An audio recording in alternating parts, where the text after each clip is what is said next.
네, 안녕하세요. 수업 잘 듣고 계신가요? 청소년 심리 및 상담을 지금 이제 5강째입니다. 오리엔테이션까지 포함해서요. 청소년에 대한 부분은 이제 상당히 보통 인간 행동과 사회 환경 시간에서 배웠지만 우리가 인생 주기에서 좀 중요한 시기죠. 이게 약간 과도기적인 어떤 그 어떤 인생 주기에서 과도기적인 어떤 단계에 있기 때문입니다. 우리가 생물, 심리, 사회적인 영역 그런 차원에서 우리가 청소년을 들여다보고 있는데요. 이번 5강에서는 청소년의 사회성, 주로 사회성입니다. 그리고 그 청소년의 중요한 과업이죠. 자아 정체성, 확립 이런 부분에 대해서 한번 살펴보도록 하죠. 어, 그 목차를 보면 이제 그 이번 시간에 이 목차는 자아 정체성의 발달이니까 이제 먼저 청소년기의 사회성 발달을 보고 다음에 자아 정체성 발달 이런 순서로 한번 살펴보도록 하겠습니다. 여러분, 사회라는 게 무엇일까요? 우리가 인간들, 주로 이제 그 인간들이 어떤 나약하죠. 인간 자체가 이제 동물이라고 했을 때, 우리가 동물들 중에서 굉장히 나약한 존재입니다. 동물들은 이제 이렇게 새끼가 태어난 걸 보면 바로 일어나서 걷죠. 그리고 뛰죠. 뛰죠. 그런데 인간은 그렇지 할 수가 없습니다. 인간은 상당히 그 성장 속도가 느리죠. 그렇기 때문에 상당히 이제 나약한 측면도 있습니다. 그런 면에서는. 그러나 이제 인간들은 더욱더 고차원적인 언어를 사용하고 또 언어를 배우죠. 그래서 이러한 이제 나약한 부분들 이런 걸 보완하고 그리고 발달과 성장에 도움을 줄 수 있기 위해서 우리가 사회라는 걸 만들어서 살고 있죠. 그 사회라는 게 개인들의 집합체다. 그리고 그 이상이다. 뭐 사회 명목설, 뭐 실제설 이런 게 있습니다. 그 사회라는 게 어떻게 보면은 인간들이 어, 자기의 나약한 부분을 보완하고 또 생존과 여러 가지 욕구를 충족시키기 위해서 어떤 집합체입니다. 인간들의 결합체죠. 결합체입니다. 그러면 거기에 따른 이제 사회성이라는 것은 그러한 결합체 속에서 이미 만들어 놓은 어떤 질서나 여러 가지 교육이나 여러 가지 사회적인 어떤 문화나 양태나 인간 생활의 총체, 그게 문화죠. 이런 이제 사회적인 어떤 양식들을 배워나가 어떤 능력이나 그런 기술, 그 사회적 능력, 사회적 기술이라 하죠. 이런 것들을 이렇게 배워나가는 거, 태어나서 배워나가는 거, 그것을 사회성이라고 한다. 사회적 성숙, 타인과의 상호작용하는 능력, 그리고 이제 다양한 사람과 환경이 있죠. 그 긍정적인 관계를 형성하는 능력, 그렇게 이제 얘기를 할 수 있겠죠. 사회성이라는 게요. 그리고 우리가 사회적 동물이다. 이런 얘기도 많이 들어보셨을 겁니다. 결국 사회라는 게 나의 외부의 환경이죠. 그래서 사회 환경에 적응이라는 표현도 쓰고 거기에 잘 대응이라는 말도 쓰고 잘 대처하는 거. 이걸 이제 통틀어서 그러한 능력, 사회성이라고 일단 우리가 정의해 보도록 하죠. 청소년기의 사회성 발달이 이제 우리가 어떤 시기를 특징과 거기에 과업과 거기에 거기에 대한 연관성, 그 심리적 연관성 이렇게 연결을 했잖아요. 그랬을 때 우리가 뭐 청소년기 사회성 발달의 특징은 어떤가 보면 일단 타인에 대한 판단을 하죠. 우리가 보통 이렇게 인식하면 좋죠. 나 이외의 것은 다 환경이에요. 타인입니다. 타자입니다. 사회적 환경이죠. 나를 배경으로 한 타회적 환경이죠. 그런데 아동기 때는 약간 이제 자신이나 타인을 보다 상세하게 묘사를 합니다. 그래서 어, 그 묘사를 하는데 직접적이죠. 아동기 때는. 근데 이제 청소년기에는 이 아동기보다 더 상세하게 본인을 설명한다는 거죠. 기술한다는 거예요. 그리고 아동은 타인을 이제 묘사할 때 상당히 이제 좀 뭉뚱그려서 포괄적으로 얘기를 해요. 그래서 나는 5살이에요. 그리고 나는 남자예요. 뭐 이런 표현 정도로 이렇게 자기를 좀 묘사하면 청소년기는 이러한 이제 개인의 어떤 특성이나 흥미 같은 것도 아주 구체적으로 묘사를 할 수 있다는 거예요. 그러니까 아동기 때는 아주 직접적인 묘사, 기술만 하지, 청소년기가 되면 좀 더 개인적인 흥미들을 붙여서 구체적으로 얘기를 한다는 이제 특징이 있다는 거죠. 그리고 청소년기는 아동기에 비해서 이렇게 자기 중심성 이런 부분들이 이제 계속 나이가 먹으면서 계속 약해집니다. 그 보통 자기 중심성이라는 것은 우리가 11세에서 15세가 상당히 정점에 오른다고 그래요. 일종의 자기 중심적 사고를 많이 하는 거죠. 그 저번 시간에 배웠던 개인적 우화나 상상적 청중 이런 부분들과 관련해서 자기 중심성을 가지고 있다는 거죠. 본인에 대한 특수함, 본인은 특수하다. 그리고 또 본인이 주인공이다. 이런 생각을 많이 빠져 있는 걸 자기 중심성이라 하는데 그걸 이제 보통 15세가 넘어가면 이게 약해진다는 거예요. 다른 이제 또래 친구들이나 여러 타인들과의 어떤 대화를 하거나 그들의 의견을 들어보고 이제 본인들이 타자성을 인정한다는 거예요. 그럴 때면 이제 성숙한 판단과 의사 결정이 어느 정도 가능해진다. 그게 아동기하고는 또 다른 점이다. 이렇게 우리가 아동기하고 비교하는 것은 저번에도 배웠지만 어떤 비교라는 것은 어떤 현상을 깊게 이해하는 측면이 있고요. 어떤 이론이 잘 맞아 들어가느냐 이것을 좀 비교를 통해서 더 확인하는 그런 유용성이 있다 그랬죠. 그래서 청소년기를 아동과 이렇게 비교해 보면 좀 더 발달 측면에서 좀 더 발달했지 않냐 이렇게 이제 보는 거죠. 셋째는 아동에 비해서 외형적인 행동이나 현상보다는 그 이면에 있는 감정이나 태도, 동기 등의 어떤 그것을 알아차린다는 거죠. 그래서 추론적 사고라고 그럽니다. 보이지 않는 것. 아동은 주로 보이는 쪽에 포커스를 맞춘다면, 청소년기 정도 되면 이제 보이지 않는 부분들, 그 이면에 있는 거, 현상은 보이는 거죠. 그야말로 현상은 보이는 건데 그 현상이 가지고 있는 이면을 볼 수 있는 거, 그걸 이제 추론적 사고죠. 그래서 추상적이고 논리적 추론을 할 수 있다고 그랬잖아요. 그 인지 발달에서.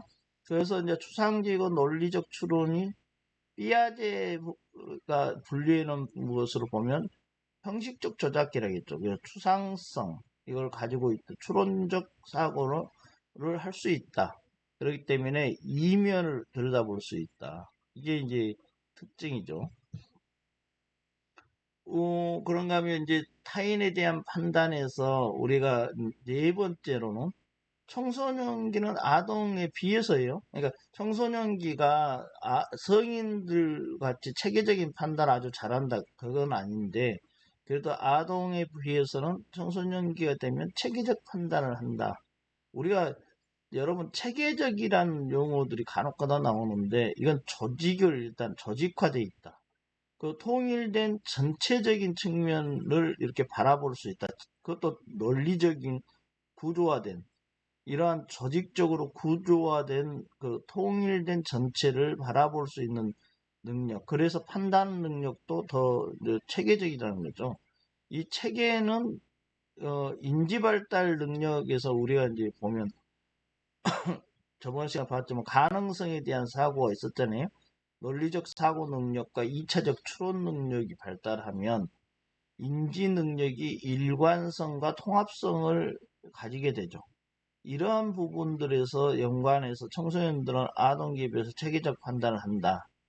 그 타인을 평가할 때요, 청소년들은 타인의 성격 특성이나 상황적 요인을 동시에 고려하는 경향이 있다는 거죠. 그러니까 이 전체적인 맥락을 볼 수 있는 그러한 이제 역량이 좀 키워졌다.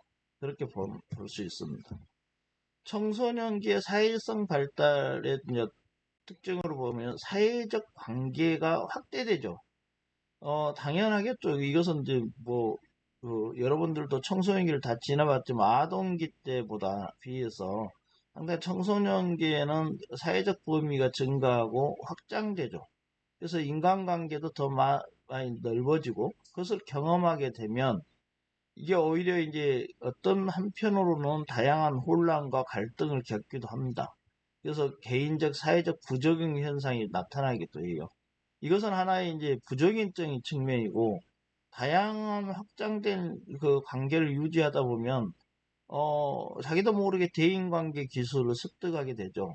많은 사람들을 이제 다양한 사람들을 경험하다 보면 한편으로는 혼란과 갈등으로서 부적응 현상이 나타나지만 또 한편으로는 대인관계 기술이 발달하겠죠.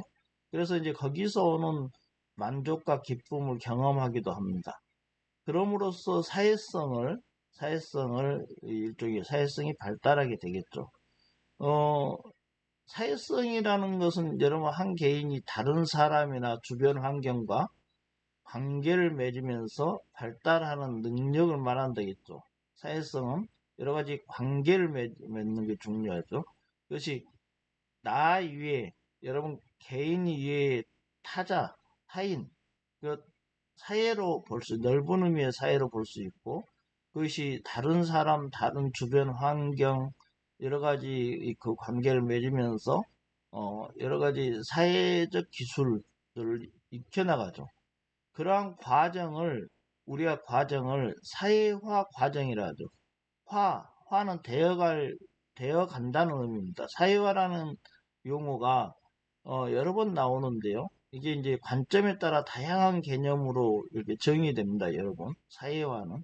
그래서 하나의 개념은 아닌데, 여기서는 사회에 적응하면서 살아가기 위해서 사회생활에 필요한 가치나 지식이나 기술이나 규범 등을 학습해서 그걸 내면화하는 거, 주로 기능론적 관점에서 얘기가 나오고 있죠. 그래서 나중에 갈등론도 있습니다. 그러나 기능론적 관점에서 보면 어떤 필요한 가치는 옳고 그름 이전에 좋고 나쁨의 의미인데 내가 좋아해, 싫어해 이런 의미인데 이게 이제 좀 더 그 어떤 특정한 공간이나 시간, 특정한 사람들의 모임에서는 그러한 가치가 옳고 그름으로 가서 윤리나 뭐 도덕이라고도 하는데 그게 이제 그 가치가 시비의 문제, 옳고 그름의 문제까지 간다고 그랬어요. 그래서 이러한 가치들 그리고 지식이라는 것은 당연히 이제 그 사회가 요구하는 어떤 기본 지식들은 익혀야 되고 기술도 마찬가지죠. 어떤 사회가 요구하는 그리고 그 분야가 요구하는 기술도 익혀야 되고 규범들도 당연히 규범은 여러 규범이 있지만 도덕 규범, 윤리 규범, 뭐 여러 관습 이런 법률 이런 것들도 학습에서 내면화한다는 건 나의 것으로 만들어 간다는 거죠. 그랬을 때 그런 부분을 사회화다 이런 것이고 그 사회화는 개인이 속해 있는 집단의 가치와 규범 등을 이렇게 내면화하는 과정을 사회화 과정이라 한다. 사회화 자체가 또 하나의 흐름이고 과정인데 사회화 과정을 그렇게 이해하면 좋겠습니다. 사회적 관계가 이제 확대되는 게 우리가 이제 두 번째 사회성 발달의 특징인데 사회적인 측면에서 볼까요? 그러면은 이제 사회가 하나의 이제 여러 가지 사회의 문화를 여러분 교육 여러 가지 문화라는 것을 이제 그 타일러가 그랬잖아요. 인류 생활 양식의 총체다. 그러니까 문화 개념에 모든 걸 다 넣을 수도 있어요. 이 문화가 사회, 교육, 여러 가지 문화 개념을 인류 생활 양식의 총체면 가장 넓은 개념입니다. 그래서 이러한 문화들을 전달하는 과정이라는 거고, 사회적인 측면에서는. 그리고 그렇다면 개인적인 측면에서는 이렇게 문화들을 이렇게 전달받고 아까 사회화 과정에서 내면화되면 그게 이제 자신의 성격하고도 연결됩니다. 그래서 우리가 성격의 개념도 만만치 않아요. 이게 성격이 뭐냐. 여기 나중에 정체성과의 성격의 구분도 좀 있을 수 있습니다. 혼용에 쓰기도 하지만 성격의 개념은요, 생애 동안 우리가 안정된 특유한 성질이나 품성, 이게 성격이라 볼 수 있죠. 개인이 생애 주기 동안, 일생 동안 안정되게 어떤 특유한 성질을 가지고 있는 거, 그것이 이제 변화도 할 수 있죠. 변화도 할 수 있어요. 우리는 왜 그러냐면 생물 심리 사회적으로 바라보자고 했죠. 그럼 이게 서로 상호작용을 하면서 맞물리면서 어느 때는 어떤 게 강조되고 생물적인 게 강조될 때도 있고 심리적인 게 강조될 때도 있고 사회적인 것이 강조될 때도 있어요. 그렇기 때문에 이 성격은 아주 고정적이다 이렇게 보지는 않지만 또 변화 가능성도 있다. 그런데 옛날 그 진수라는 이제 삼국지를 쓴 정사를 쓴 진수가 여러 사람들을 분석해 보니까 성격이 운명을 좌우하더라. 그래서 성격이 한 인간의 성격이 상당히 이제 중요하다 이렇게 말한 적도 있죠. 그래서 사회적인 측면에서는 문화를 전승해 주는 것이고 사회성이 발달한다는 것은 청소년기가 특히 그렇다는 거죠. 그리고 개인적인 측면에서는 자기 성격을 형성하는 거예요. 그게 이제 보통 어, 개인의 독특한 성격이다. 뭐 이렇게 가지고 있는데 독특한 성질이죠. 이게 이제 맞물려서 생물 심리 사회적으로 맞물려서 성격이 형성된다는 것이고요. 우리가 청소년기에 보면 이제 사회적으로 타인과 친밀한 관계를 형성하면 이게 이제 친밀한 관계를 형성 심리적 욕구를 충족시키고 정서, 일종의 감정적 안정을 얻게 되고 또 사회성이 부모의 관계에서 처음 형성되겠죠. 아무래도 가정에서 시작을 하니까 부모와의 관계 처음 시작하고 성장하면서 또 형제자매나 친구나 동료와의 관계에서도 이렇게 계속 발달을 한다는 거죠. 그런데 옛날에는 형제자매가 많아서 2023년도에 합계 출산율을 보여주고 있는데 0.72명이죠. 작년에 2024년은 0.75명이어가지고 0.03명이 증가하기는 했습니다만은 요즘에 이제 초저출산이라 하죠. 저출산 때문에 형제자매가 이렇게 상당히 적기 때문에 전에는 형제자매가 많으니까 이렇게 친밀한 관계를 이렇게 유지하기도 했는데 요즘 상당히 적죠. 이렇게 상대적으로 뭐 또래 친구들에 많이 의존하기도 하죠. 어, 이게 하나의 사회 안에서 아까 사회는 인간들의 결합체이고 집합체죠. 그 사회 안에서 포함된 청소년들은 그 사회의 문화나 규범 등을 경험하게 되죠. 이것은 경험하고 싶어서 경험한 것도 있지만 경험되죠. 그러니까 이러한 경험하게 된 뒤에는 자신의 것으로 재생산을 할 필요가 있어요. 그래서 이 사회화 과정을 경험한다는 거죠. 우리가 어, 나 위의 환경에 의해서 우리는 자기도 모르게 결정되는 측면들이 많이 있죠. 그것을 강조하면 환경 결정론이 되죠.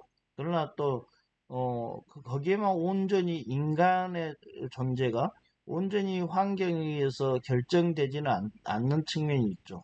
그것을 본인이 경험하고 나서 재생산하는 과정. 사회화도 그냥 받아들이는 게 아니고 재생산하면서 새롭게 재정립하는 과정에서 자기의 성격도 만들어지고 자아 정체감도 형성되게 되겠죠. 우리가 청소년기 사회성 발달의 특징을 보고 있습니다. 사회적 관계의 확대, 사회화라는 게 이렇게 사회가 요구하는 가치 규범을 우리가 내면화하면서 한말 내면화를 자기 자신이 받아들인다는 의미로 보이면 되죠. 그래서 그런데 사회화를 담당하는 기관은 역시 최고의 공동체가 요즘에 많이 의미가 달라졌지만 역시 가족이겠죠. 가족이라는 게 이제 꼭 그렇지만 않은 또 여러 가지 도 있지만 대체로 다 가족이죠. 왜? 여러분 사회의 최소 단위가 가족이죠. 가족이에요. 사회 나 위에 타인들 모여 있는데 그 타인이 친족이거나 부모거나 그럼 가족이잖아요. 그런데 그 가족부터 시작된다는 거죠. 특히 이제 요즘에는 개방된 현대사회다. 현대사회의 특징은요, 여러분, 현대사회라는 게 현대가 언제부터냐 상당히 논란이 있지만 우리가 현대사회의 특징은 여러 가지 복잡성, 다양성, 그리고 현대의 급속화, 이러한 여러 가지 그 초고속, 초융합, 뭐 이런 현대사회의 그 개념들이 많이 있죠. 거기에 이제 하나가 그렇게 복잡하고 속도도 빠르고 그러기 때문에 현대사회의 특징 중에 하나가 개방성입니다. 개방된 현대사회죠. 그래서 가족도 많이 이제 옛날에 대가족에서 핵가족으로 그리고 1인 가족으로 이제 이런 대양가족으로 이렇게 계속 가족도 유형이 변하고 있어요. 가족뿐만 아니라 이제 생활과 밀접한 관계를 가지고 있는 대중매체 그리고 교육기관 그리고 또래 집단, 직업 집단, 이익 집단과 다양한 과정들이 이렇게 상당히 복잡해지고 더 속도감도 있고 그래서 이러한 이제 그 매체들도 다양해지고 그래서 이러한 다양한 과정을 통해서 개인이 사회화돼 가고 있죠. 그렇기 때문에 많은 개방성이 필요한 측면도 있어요. 우리가 청소년들의 사회성은 아동기와 비교해 보면 더 확장됐죠. 그러니까 아동기 때는 아무래도 학교, 가족, 그리고 부모님, 교사, 아동이도 또래 있지만 이제 이 활동 범위가 얕고요, 적고 그래서 이러한 이제 확장되고 부모와 관계를 넘어서 청소년기는 친구, 또래 친구들 그리고 동료, 나중에 그런 관계에 더 많은 관심을 가지게 되죠. 이것은 이제 청소년기에는 부모로부터 독립되고 싶은 욕망도 강하죠. 그리고 그런가 하면 또 의존해야 되기 때문에 이게 양가 감정을 가지게 됩니다. 청소년기는. 그래서 일단 사회적인 관계에서는 더 확대된다. 이게 확장된다. 그런 측면이 있고, 이 청소년기는 가족 안에 한정되어 있던 그동안의 관계성을 초월하죠. 넘어서서 동성이나 이성 친구들까지 범위를 확장시키고 있죠. 이것은 나가서 오프라인에서 이렇게 만나는 것뿐만 아니라 SNS는 비대면으로도 소통 수단이 되고 있고, 이러한 현상들을 이제 요즘의 용어로 초연결 사회라고 볼 수 있죠. 비대면으로 SNS나 이런 소셜 네트워크 서비스를 통해서 완전한 특히 국내만 뿐만 아니라 국외에도 초연결해서 이렇게 연결하는 그런 모습들이 나타나고 있는 거죠. 청소년의 사회성 발달의 특징과 관련해서 사회적 관계의 확대를 여러분 보고 있는데요. 우리가 주변 환경이나 누구와의 인간관계를 맺느냐가 사회성이 유동적으로 다양하게 변화할 수 있는 거죠. 청소년기에는 성인보다는 한계가 있지만 그래도 다양하게 만나게 되고 어, 사회성 발달과 관련해서 청소년 자신이 가지고 있는 관계성 강점과 약점을 파악할 필요가 있겠죠. 그래서 본인이 이제 어떤 게 강점이 있으면 그쪽에 좀 더 관계성을 강화하고 약점이 있으면 그걸 보완하는 방식의 관계성을 형성하면 좋겠다는 거고요. 대인관계의 성숙한 기술을 이제 확보하게 되죠.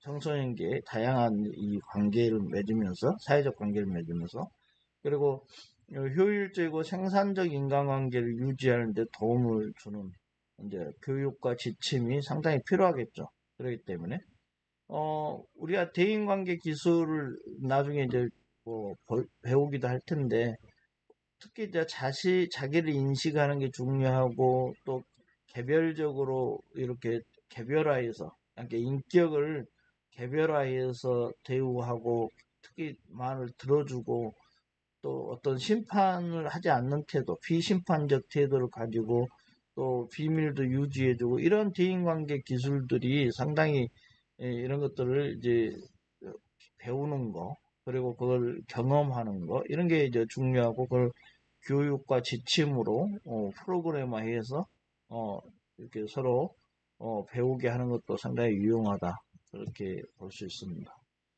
우리가 청소년기 사회성 발달과 관련해서요. 아까 특징을 봤다면 요인도 있겠죠. 요인도. 그래서 요인을 한번 볼까요?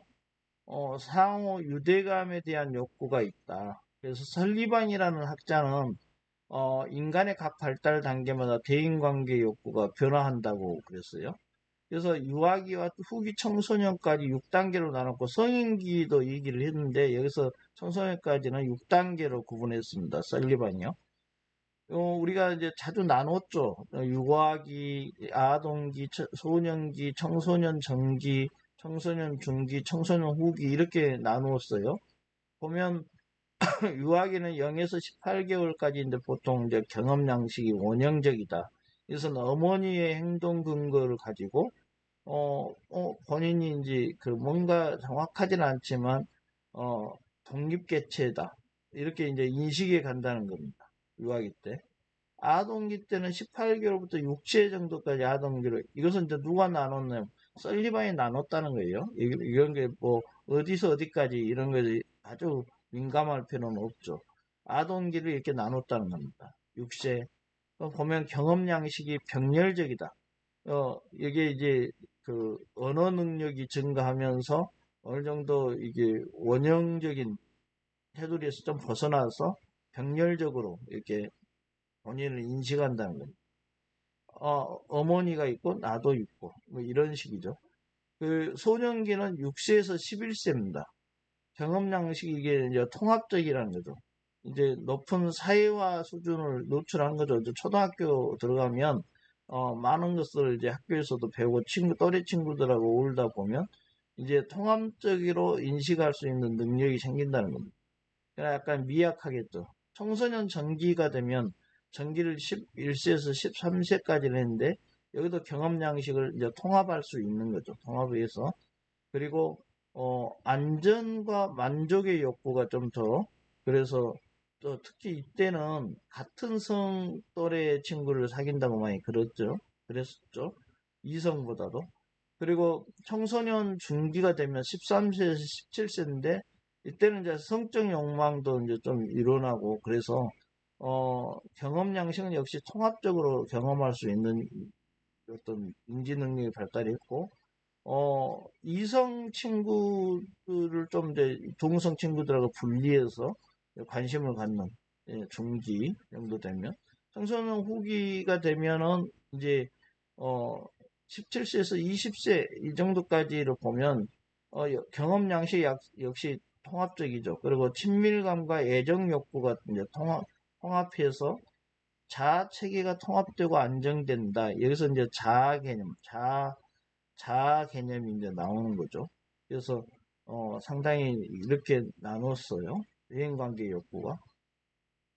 우리가 이제 그 가운데 부적응적 현상을 분석하기 위해서 설리반이 대인관계 원형 모델이라는 것도 제시했습니다.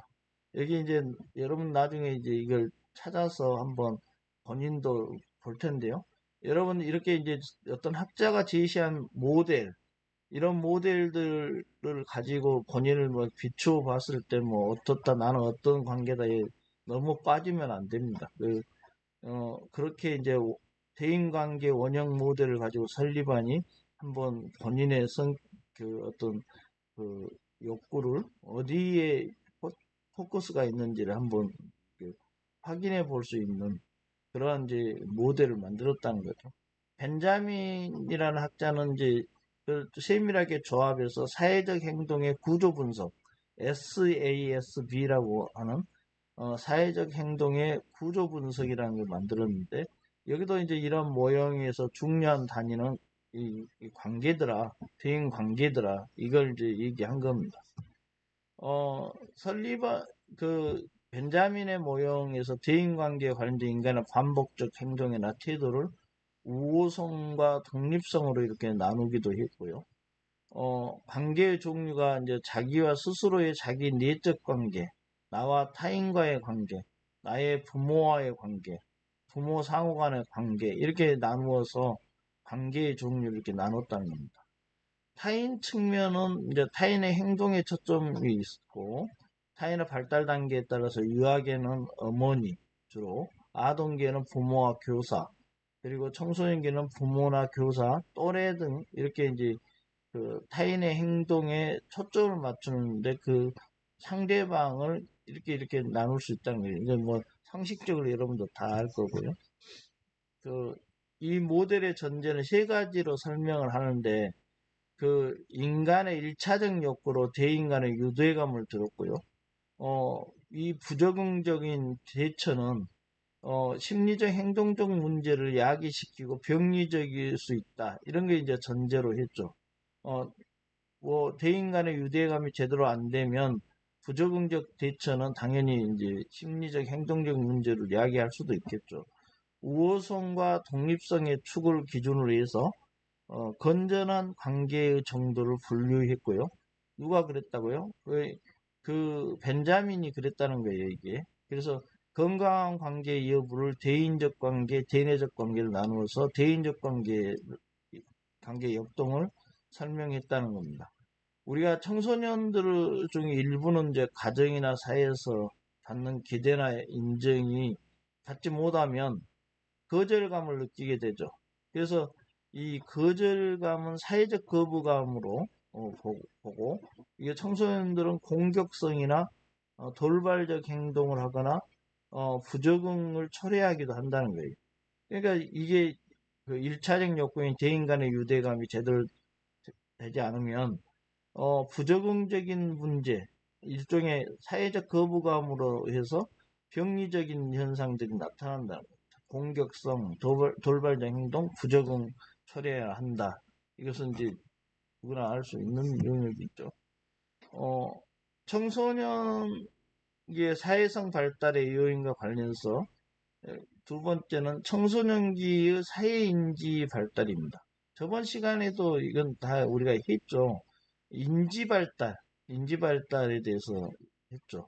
왜 청소년기가 인지 발달도 이제 생물학적으로는 여러분들 이제 성장 호르몬과 성 에너지가 더 많이 분비돼서 결국은 청소년기가 급성장을 하죠. 신체적으로. 그리고 인지도 상당히 발달하는 데 있대. 근데 여기서는 사회인지라고 해가지고 사람, 사회적 관계, 제도 등에 대한 생각이나 인지적 활동을 사회인지다. 우리의 인지는 어떤 것을 인식하고 분별하고, 분별한다는 건 서로 대립한 항이 있는데 A냐 B냐 이렇게 분별하고 그것을 알게 된다. 이게 이제 인지인데, 인지란 용어에서 사회인지다. 그러면 사회적인 거, 나 위에 사람, 사회적 관계, 제도, 이런 것에 대한 생각과 인지 활동을 사회인지다. 이렇게 본다는 거죠. 청소년기 인지 발달은 사회적 기술과 대인관계 기술, 이게 얘기했죠. 사회적 기술과 대인관계 기술이 발달을 가져오는데, 이 시기에는 청소년기는 인간관계에 대한 추론 능력이 많이 갖추게 되고, 갈등과 문제들이 이렇게 일어나면 그에 대해서 이해하는 능력도 생기죠. 자신에 대한 이해 능력, 자아 정체감, 이 나중에 보겠지만 자아 정체감도 갖추게 됩니다. 그래서 우리가 어떤 것을 이게 사회와의 관계에서 사회인지를 발달하는 데 있어서 여러분 계속 좋은 관계만 유지하는 게 아니라는 거죠. 어떤 갈등과 문제도 필요합니다. 여러분 갈등은 칡갈자하고 등나무 등자라는 것은 알고 있죠. 이게 합성어입니다. 치과 등나무가 나무를 이렇게 타고 올라가는 걸 보셨을 텐데, 이게 화합하지 못하는 속성을 가지고 있어요. 이 치과 등나무가. 상당히 이해관계 충돌, 얽힘, 이걸 말을 할 때 갈등이라고 그럽니다. 문제라는 것은 어떤 풀어야 될 물음이다. 문제가 그건데, 이것은 이제 문제는 욕구 불충족한 상태를 말합니다. 주로. 이게 개인 문제면 개인의 욕구가 불충족되면 개인 문제고요. 이게 사회적으로 문제가 된다. 그랬을 때 구조적 모순 이런 거와 연계된다. 그러면 사회 문제입니다. 그래서 문제가 개인 문제, 사회 문제, 뭐 국가 문제, 국제적 문제 이렇게 뭐 형용사를 붙여서 하는데 거기에 따라 욕구가 제대로 성취되지 않았을 때 이렇게 앞에 붙이는 거죠. 개인이 욕구가 불충족하면 개인 문제, 사회가 욕구가 불충족하면 사회 문제 이렇게 개념 정의하면 될 겁니다. 청소년기의 사회성 발달 요인과 관련해서 세 번째는 사회적 조망 획득입니다. 지난번에 인지 발달 부분에서 조망 능력도 배웠어요, 우리가. 근데 이게 그 청소년기의 사회적 조망 획득이 발달하면 상호적으로 조망 획득 단계가 있고요. 사회적 조망 획득 단계로 이렇게 전이되는 과정을 거친다고 합니다. 상호적 조망 획득은 청소년이 객관적인 제3자의 입장에 설 수 있도록 해주죠. 이들의 사고나 행동이 타인의 사고나 행동에 미치는 영향을 알게 해주죠. 역할 습득, 조망 습득 이걸 얘기하는데 청소년의 사회적 조망 획득은 나중에 성숙한 판단에 영향을 미치게 되죠. 상호 간의 조망이 매우 복잡하고 개인이 통제할 수 없는 어떤 힘에 의해서 영향을 받는다는 사실을 이해하게 됩니다. 그래서 타인에 대한 타인의 사고나 행동에 대한 영향을 상당히 미치게 된다는 겁니다. 청소년들이 의사결정 상황에서 조망 획득 수준에 따라서 결정은 다른 사람에게 자신이 어떻게 보일지 그리고 이해할 수 있도록 돕기 때문에 자신의 의사결정에 직면한 충고에 상당히 반감을 갖습니다. 처음에. 그러다가 이제 시간이 지나면 사회적 전망의 수준에서 그들 각각이 다른 시각을 지닐 수 있다.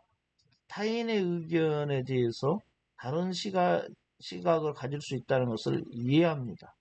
그래서 충고해준 사람의 이제 시각과 자신의 역할 간의 관계를 평가할 수 있는 능력이 생기죠.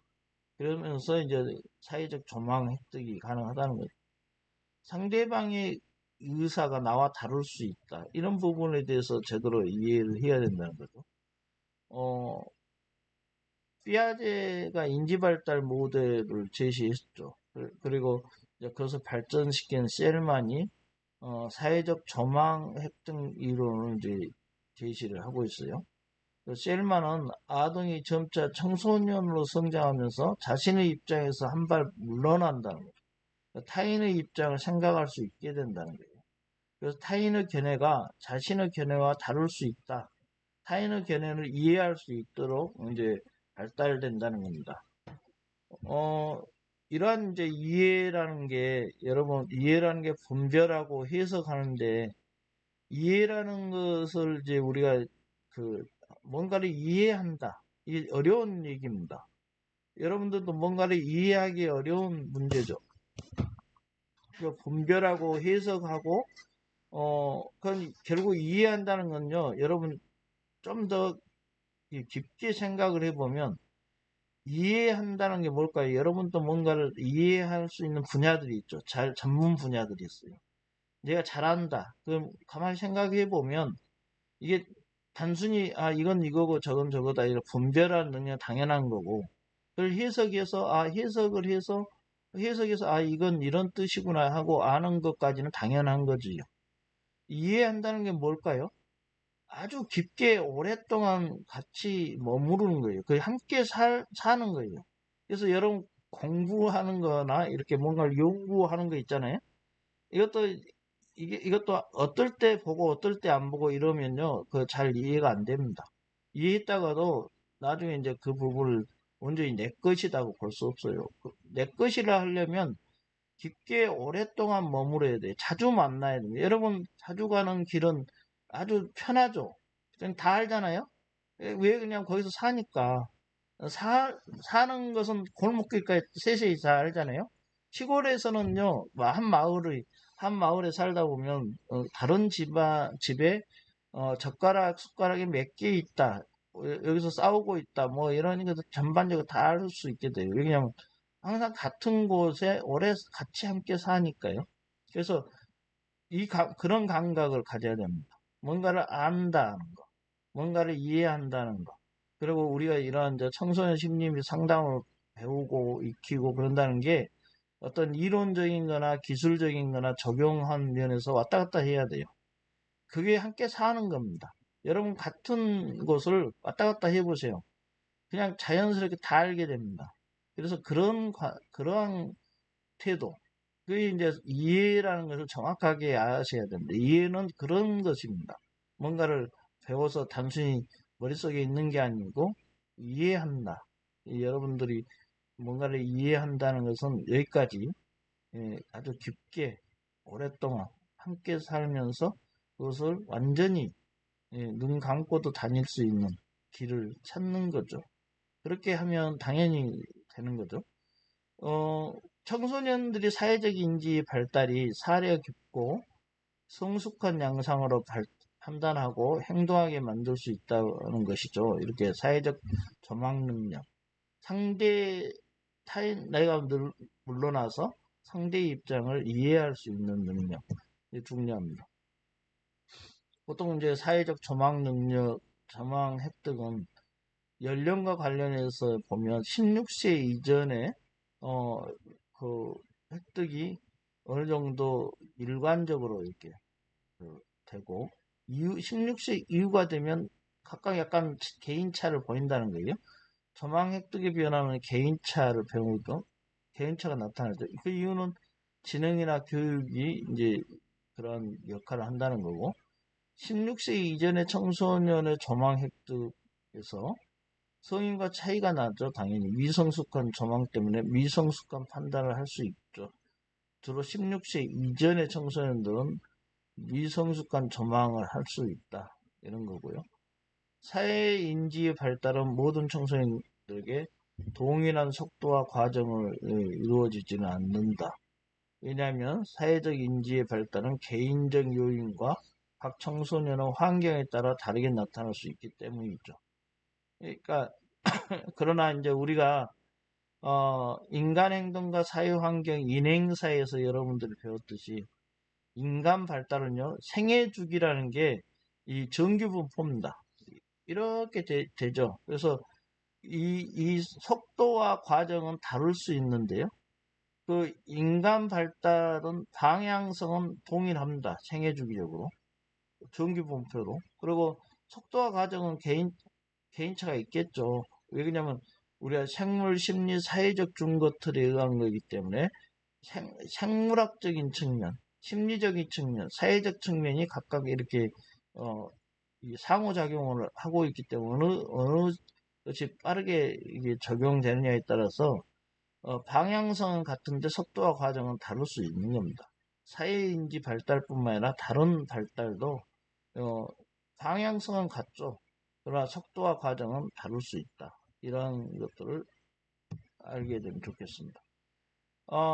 청소년기의 사회성 발달 요인에 대해서 우리가 이제 살펴보고 있는데요. 여러분, 청소년기의 또래 관계 발달은 굉장히 중요하죠.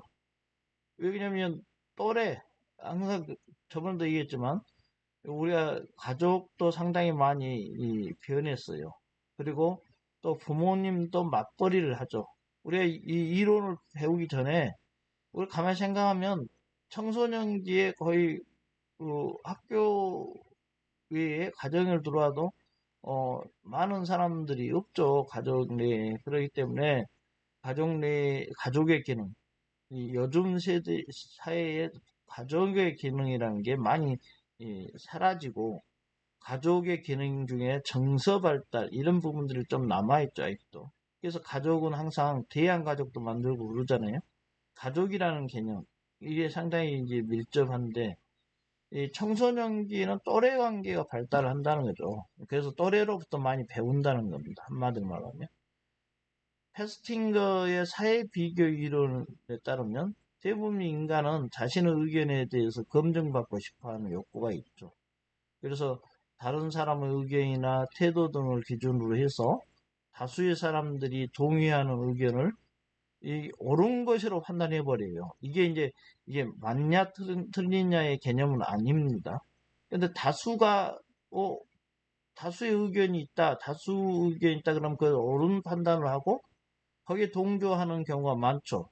우리가 이제 인간은 대부분 그렇다는 거예요. 다수 의견이 반드시 옳은 것은 아닐 수 있죠. 좋은 것이 곧바로 옳은 것이 되는 것은 아니에요.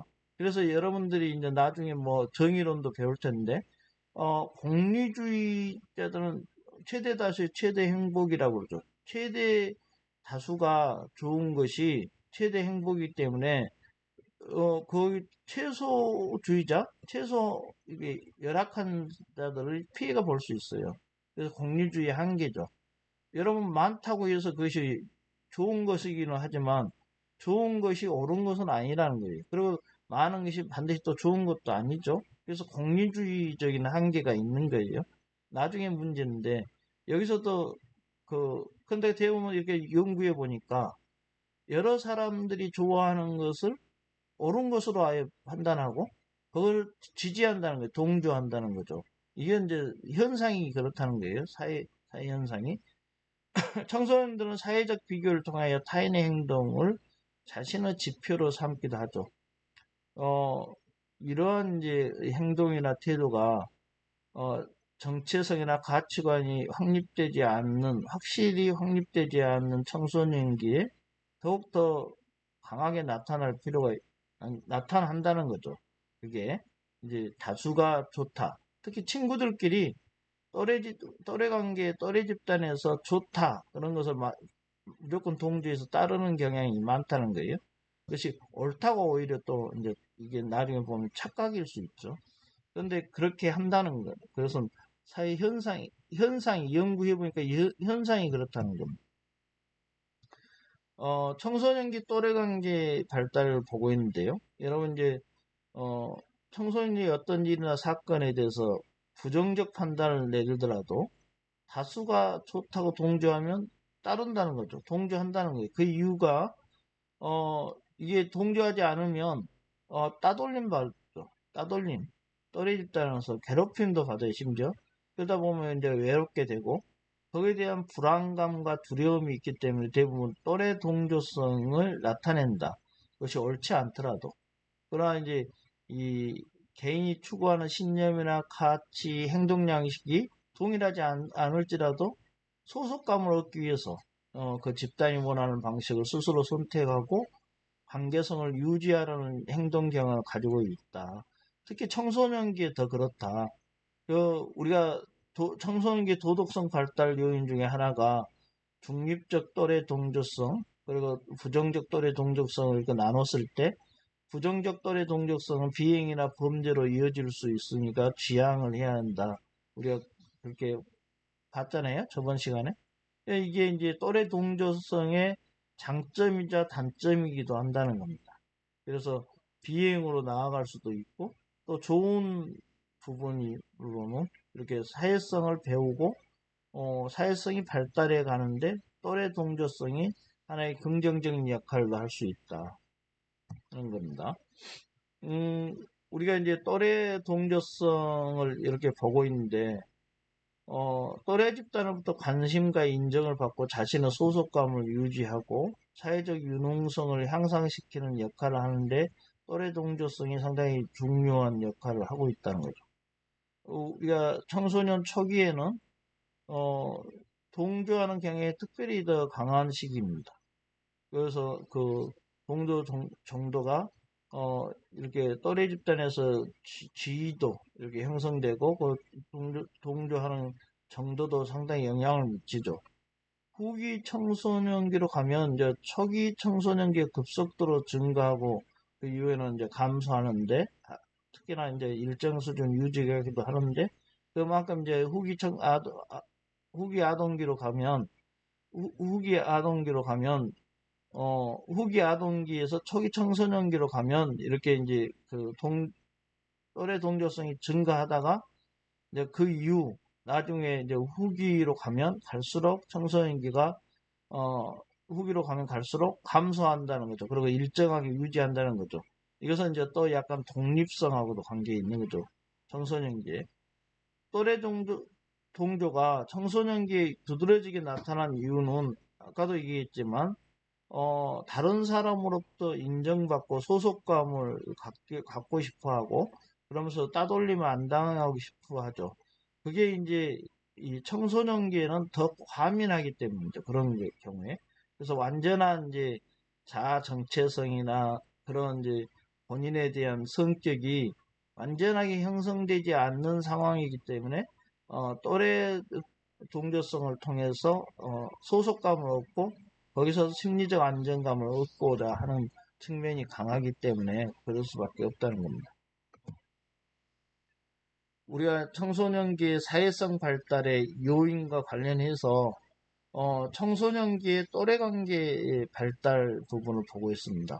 청소년 초기에는 가족으로부터 개별화되고 싶어 하죠. 그래서 가족으로부터 이제 계속 이렇게 멀어지기 시작합니다. 아동기하고 다르죠. 가족으로부터 이렇게 계속 개별화해서 소속감이 이제 가족으로부터는 결여되겠죠. 그래서 불안이 생깁니다. 우리가 불안은 어, 이 아노미 주로 이 어떻게 판단해야 될지를 잘 모르는 혼동의 시기에 불안감이 찾아옵니다. 그래서 불안감이 찾아오죠. 경험을 하죠. 그렇기 때문에 그것을 이제 만회해야 되죠. 그렇기 때문에 어, 환경과 변화에 대해서 이제 청소년기에서는 가족으로부터는 벗어나는데, 그러면 또래 집단으로 가서 거기에 이제 소속을 해서 이제 자신들만의 신념이나 가족 가치관 부분을 이제 가족으로부터는 지지를 받지 못하죠. 왜냐면 계속 가족으로부터 멀어지려고 하니까 또래 집단을 통해서 대신 이제 공감과 인정을 얻게 됩니다. 이것은 이제 어떤 신념이나 가치관이 뭐 옳고 그름, 그리고 좋고 나쁨 이런 개념보다도 이 시기가 되면 누구나 청소년들의 어떤 그 성장의 어떤 진통이죠.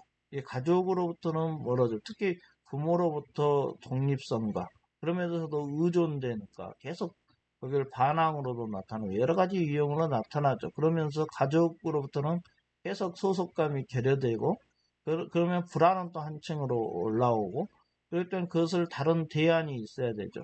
또래 집단을 통해서 건강과 인정을 얻게 된다는 것입니다. 청소년 시기에 누구나 겪었던 부분이고 이러한 과정을 거쳐서 사회성이 발달해 온다는 거죠. 청소년기에는 또래 집단에 소속되고 그러면 사교성이 증진되죠. 지도력이나 복종적 태도도 배우게 됩니다. 또래 집단도 하나의 집단으로서 작은 사회의 역할을 하는 거죠. 그래서 외로움에서 벗어날 수 있다. 이렇게 이제 그 외로움을 벗어나고 따돌림 이런 부분들하고도 연계되어 있다겠죠. 가족 구성원으로부터 고통을 받기도 해요. 어떨 때는. 그러면 그 현대 사회에서 생각해 볼까요? 급격한 가정 해체도 되고 맞벌이 되고 심지어 학대도 받는 부분도 있죠. 여러 가지 원인으로 고통을 받을 때도 있습니다. 이것은 상당히 이제 사회 문제화 되기도 하죠. 청소년들은 또래 집단에서 위로를 얻게 됩니다. 그래서 이런 고통을 받을 때도 또래 집단에 의존해서 위로를 받는 그러한 구조에 빠질 수 있는 거죠. 이 또래 집단은 이제 연령이 같잖아요. 일단 연령이 같다는 것은 같은 시대, 같은 시기, 같은 공간에서 서로 이제 공유할 수 있는 영역들이 많다는 거고 같이 지낸다는 거죠. 신분도 학생 신분이 많겠죠, 아무래도. 그리고 흥미도 같은 시대의 유행이나 트렌드, 문화 이런 데 이제 흥미를 같이 공유할 수 있죠. 그래서 서로 유사하기 때문에 공유도 할 수 있죠. 이러한 이제 공유한다는 거, 여러 가지 정서나 행동도 시대적인 의식, 이념, 시대정신, 이렇게 거창한 것 위해서 조그만 미시적인 행동들도 어느 정도 공유할 수 있는 영역들이 많다는 겁니다. 그래서 우리라는 말을 이제 어울리죠. 또래 집단, 우리라는 공동 감정을 경험하게 되죠.